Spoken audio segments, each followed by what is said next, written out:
The Q-Skills3D lean simulation allows employees to understand the behaviour of a process far more effectively than in the classroom.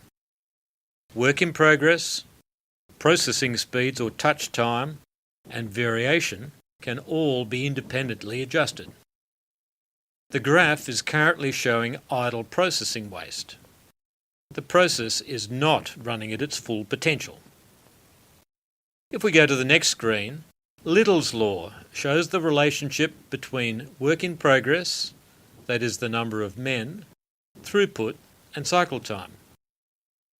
Employees can experiment to learn how the variables interact. Let's increase work in progress. As you can see, queues form. The graph shows that waiting waste is created while idle processing time drops. We can see the effect of an unbalanced process. Let's increase the processing time at the second station. Both processing and waiting waste occur. Finally, the process can only operate at its full potential when variation is reduced to a minimum. We can experiment with the effect of variation on processing speeds.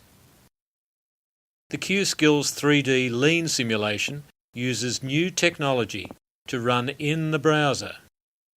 No plugins are required. Employees simply click the link and go. You get full reports on employee progress.